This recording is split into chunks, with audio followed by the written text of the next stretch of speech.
Hospitalised ছিলাম। আমি phone দিতে টেঙ্গরহাটা সরকারি প্রাথমিক বিদ্যালয়ের সহকারী শিক্ষক ও ভারপ্রাপ্ত প্রধান শিক্ষক জান্নাতারা প্রীতি 7 মাসের অন্তঃসত্ত্বা।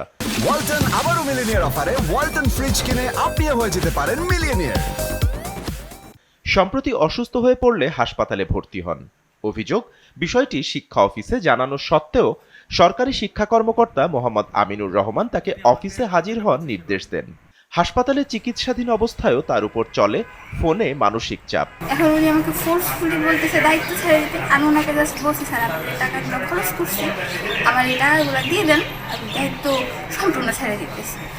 সে আমাকে এটাও দেয় না, উনি আমাকে জোরপূর্বক ফোর্স করতেছে। পরের দিন অফিসে গেলে তাকে দীর্ঘক্ষণ বসিয়ে রাখা হয়, দেওয়া হয় কৈফিয়ত তলবের চিঠি। অভিযোগ, জোরপূর্বক দায়িত্ব ছেড়ে দেওয়ার জন্য স্বাক্ষর আদায় করা হয়।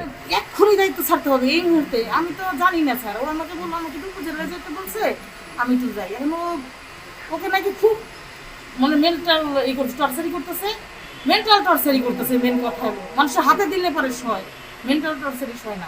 অভিযোগ আরও গুরুতর, উন্নয়ন বরাদ্দের টাকা আত্মসাতের বিষয়েও অভিযোগ তোলা হয়েছে।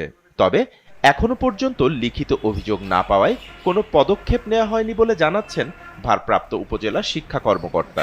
এখন মনে করেন আমাকে লিখিতভাবে জানাক, আসলে তো মৌখিক বা লিখিতভাবে আমার কাছে আসতে হবে, বুঝছেন, যেটা সিস্টেম আর কি। এভাবে তাহলে আমাকে আরো দিতে বলবেন আর কি, আমি ব্যবস্থা করবো যেমন তদন্ত কমিটি করে ব্যবস্থা নেওয়া যাবে আর কি। এদিকে সহকারী শিক্ষা কর্মকর্তা এ বিষয়ে মুখ খুলতে রাজি নন। সাংবাদিকদের তিনি লিখিতভাবে জানালে তবেই কথা বলবেন বলে জানিয়েছেন। আমি বলছি কি আপনাকে, বলছি যে যদি আমার বিরুদ্ধে কোনো অভিযোগ হয়ে থাকে, কি অভিযোগ হয়েছে আপনি একটু সাদা কাগজে লিখে দেন। 7 মাসের অন্তঃসত্ত্বা এক শিক্ষিকার উপর এমন মানসিক নির্যাতনের ঘটনায় নিন্দা ও উদ্বেগ জানিয়েছেন স্থানীয়রা। ব্যবস্থা নেওয়ার তো আমরা, তাই না? SA TV digital. করতে পারি।